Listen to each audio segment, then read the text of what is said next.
Good afternoon, everyone.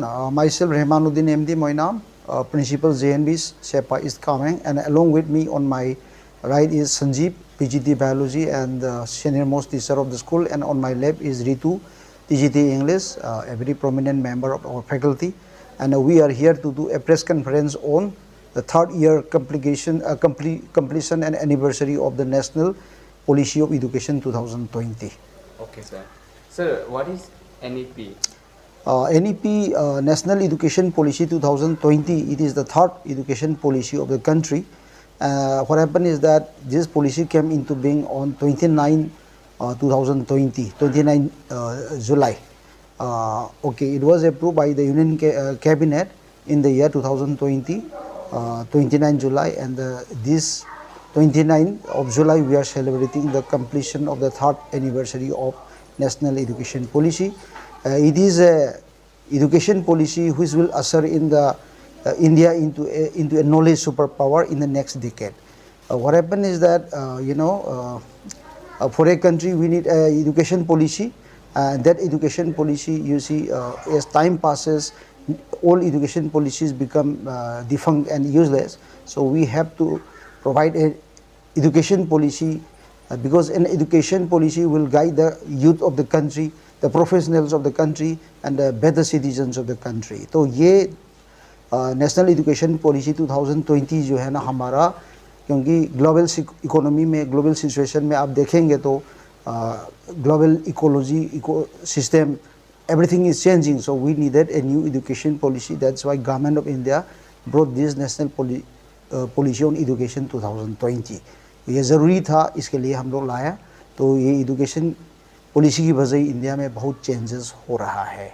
And ये आप पहले सपोज फॉर एग्जांपल इंडिया में हम लोग एजुकेशन के बारे में सोचे तो हम लोग क्या है ना, एजुकेशन हम लोग use to start from 6 to 14 like that. तो हम लोग 6 की पहले जो है ना 3 to 6 ये कभी हम लोग ने कवर नहीं किया है.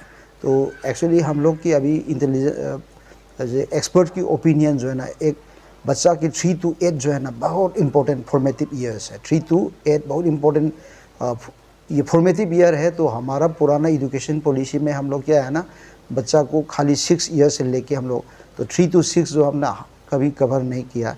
ये नया एजुकेशन पॉलिसी हम लोग ये है 3 to 6 को भी कवर कर दिया. तो हम लोग की पूरा अभी केंद्र विद्यालय में बाल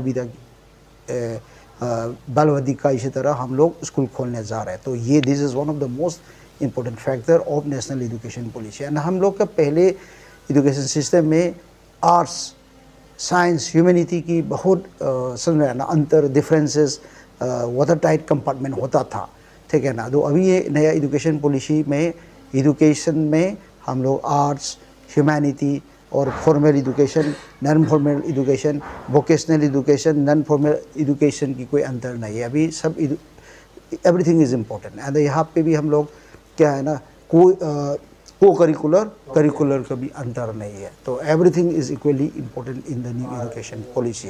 एंड अभी ये एजुकेशन पॉलिसी का कुछ इम्पोर्टेंट फैक्टर्स है. इस पर क्या है ना, equity, equality, access, affordability and these are some of the. तो क्या है, इसको गुड एजुकेशन सबको दे देंगे, सबको इक्विटी, इक्वलिटी एंड सबको एफोर्डेबिलिटी, तो एक्सेस भी मिलेगा. तो क्या है ना, so in this new education policy हमने सब बच्चा को कवर करने की वही है. तो ये this is a policy to globalise Indian education from pre school to the secondary school. So ये इंडिया का एजुकेशन सिस्टम को ग्लोबलाइज करने का एक पॉलिसी है. ये हम लोग क्या करेंगे, प्री स्कूल से लेके सेकेंडरी स्कूल, हायर सेकेंडरी तक हम लोग को ग्लोबलाइज करने का एक एफर्ट है ये.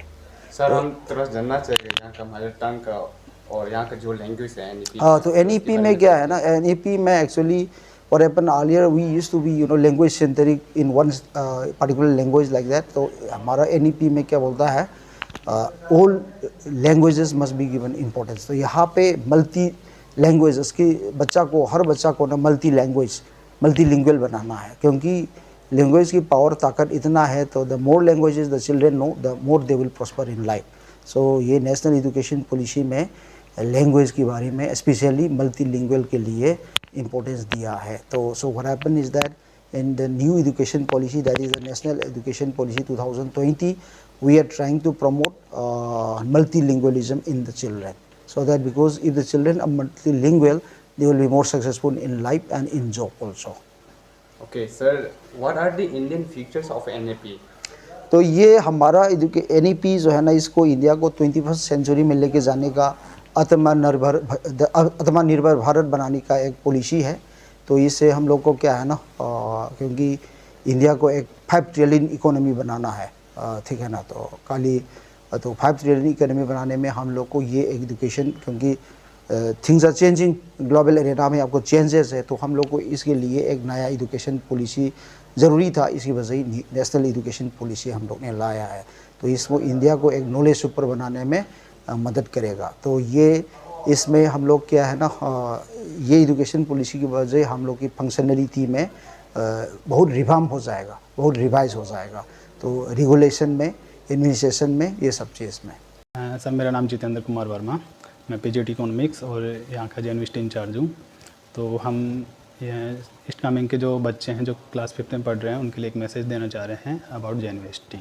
तो यूनिवर्सिटी से पहले हम JNV के बारे में थोड़ा सा बताना चाहते हैं। JNV क्या है? तो यह एक सेंट्रल गवर्नमेंट का एक ऑटोनोमस बॉडी है, जिसमें हम क्लास 6 से लेकर 12 तक के बच्चों को एजुकेशन देते हैं। तो इसमें सिलेक्शन प्रोसेस क्या है, ठीक है। पहले सिलेक्शन प्रोसेस से पहले हम बताना चाहते हैं कि इसमें JNV का मोटिव क्या है। JNV का मोटिव यह है कि जो रूरल एरियाज़ के जो बच्चे हैं, जिनको क्वालिटी एजुकेशन नहीं मिल पाता है, उनको हमारा मोटिव है क्वालिटी एजुकेशन प्रोवाइड करवाना। बिकॉज शहर में हमारे यहाँ पे खूब सारे स्कूल्स होते हैं अच्छे, और वो लोग अच्छा स्कूल में अच्छा एजुकेशन प्राप्त करते हैं। अर्बन एरियाज़ के जो बच्चे हैं, तो रूरल एरिया के बच्चे उसको कम्पीट नहीं कर पाते हैं। तो उन रूरल एरिया के जो बच्चे हैं, उनको इस काबिल बनाने के लिए JNV जो काम करता है, ठीक है। अब हम बताते हैं JNV में सिलेक्शन प्रोसेस क्या होता है। तो इसमें जो सिलेक्शन प्रोसेस है वो थ्रू JNVST होता है, Jawahar Navodaya Vidyalaya selection test, JNVST। तो इस साल के लिए जो सिलेक्शन प्रोसेस है वो स्टार्ट हो चुका है, और इसका लास्ट डेट है अभी 10 अगस्त। बोलिए 10 अगस्त इसका लास्ट डेट है। तो मैं इस मीडिया के माध्यम से ये बताना चाहूँगा कि जो भी बच्चे इस कामेंग डिस्ट्रिक्ट के हैं, जो क्लास 5th में पढ़ रहे हैं अभी, तो उनके पेरेंट्स, गार्जियंस, प्लीज़ आप अपने बच्चों का रजिस्ट्रेशन करवाइए। यह रजिस्ट्रेशन बिल्कुल फ्री है, यहाँ पढ़ने का कोई भी फ़ी नहीं लगेगा। एजुकेशन से लेके आपका रहना, खाना, अकोमोडेशन सब बच्चों के लिए फ्री प्रोवाइड करवाया जाता है। तो क्यों ना आप इस सुनहरे अवसर का फ़ायदा उठाइए और अपने बच्चों का ज़्यादा से ज़्यादा रजिस्ट्रेशन करवाइए, ताकि वो एग्ज़ाम में अपेयर हो सके और इस JNV की जो स्कीम्स है इसका बेनिफिट ले सके। तो इसके लिए जो सिलेक्शन प्रोसेस है, उसके लिए सबसे पहले एक हमने DDSE ऑफिस में भी यहाँ से जो सर्टिफिकेट फॉर्म है वो दिया है, और हमारे स्कूल में भी अवेलेबल है। और हम एक व्हाट्सअप ग्रुप बना रखे हैं ईस्ट कामेंग के जितने भी टीचर्स हैं, तो वहाँ पे भी हमने सर्कुलेट किया है। तो इसका जो इनिशियल स्टेज है वो एक स्टडी सर्टिफिकेट फॉर्म है, उसको भर के आप जिस स्कूल में क्लास 5th में बच्चा पढ़ रहा है उसको भर के उस स्कूल का हेडमास्टर का सील साइन के साथ में, और एक रेजिडेंशियल प्रूफ के लिए चाहे आधार हो, चाहे बिजली का बिल हो, चाहे गैस पासबुक, चाहे PRC हो, रेंट एग्रीमेंट हो, इनमें से कोई भी एक डॉक्यूमेंट्स ले जाके विद द स्टडी सर्टिफिकेट वो साइबर से अप्लाई कर सकते हैं। अगर साइबर में नहीं हो रहा तो हमारा हेल्प डेस्क JNV में भी है, ऑफिस आवर में वहाँ के ये अप्लाई कर सकते हैं। हमारा JNV स्टाफ उसके लिए हमेशा रेडी है। अप्लाई करने के लिए अभी JNV पे भी कर सकता है, अभी ऑफिस पे भी कर सकता है। हाँ, तो अभी रिगार्डिंग जो ये चल रहा है, इसका यहाँ का अच्छी तरह से डॉक्यूमेंट्स के बारे में बताइए। कुछ लोग ऐसा डॉक्यूमेंट्स के बारे में बहुत कंफ्यूज होता है, तो रिगार्डिंग वो डॉक्यूमेंट्स के बारे में बताइए। अभी हमें यहाँ पे फॉर्म अप्लाई करने के लिए कोई भी डॉक्यूमेंट का हमें नीड नहीं है।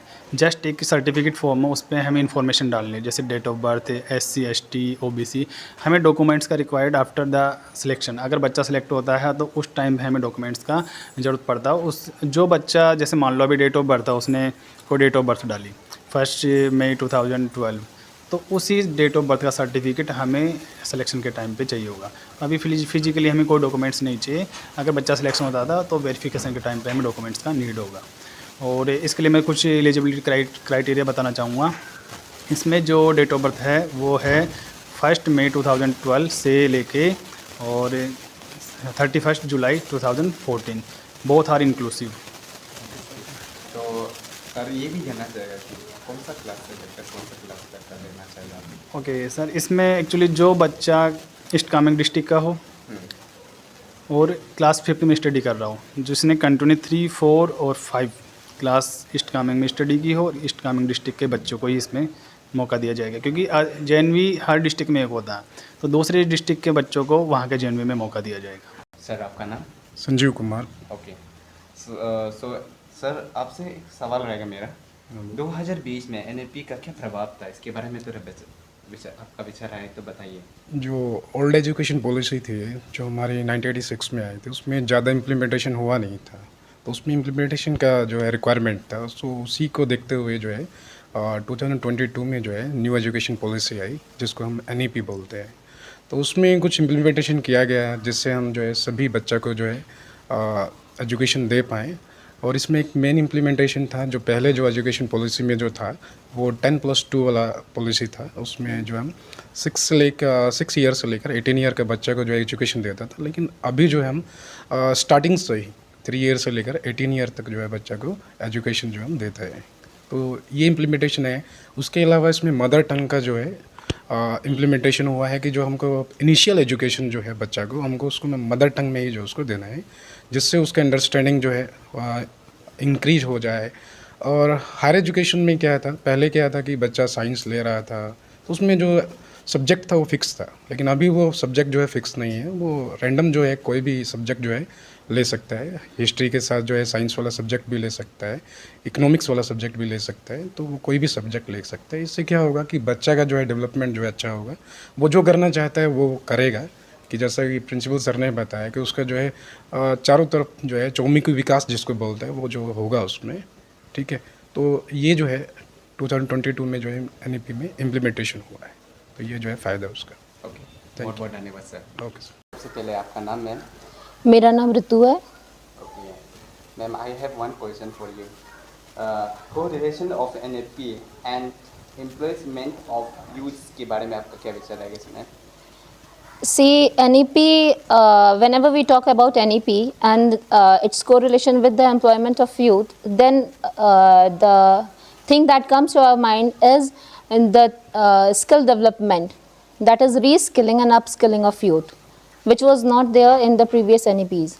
जो भी एजुकेशन पॉलिसी अभी तक आई है, चाहे वो 1968 में आई हो या फिर 1986 में आई हो, अगर हम लोग उसकी बात करें तो उसमें स्किल डेवलपमेंट और एंटरप्रेन्योरशिप डेवलपमेंट की बातें नहीं थी। लेकिन अभी with the efforts of our prime minister हम लोग को ये प्रिविलेज है कि हम लोग एंटरप्रेन्योरशिप डेवलपमेंट कराएं। एंड अगर एंटरप्रेन्योरशिप डेवलपमेंट होता है तो उसका सबसे बड़ा फ़ायदा ये है हमें कि उसमें एम्प्लॉयमेंट जनरेट होता है।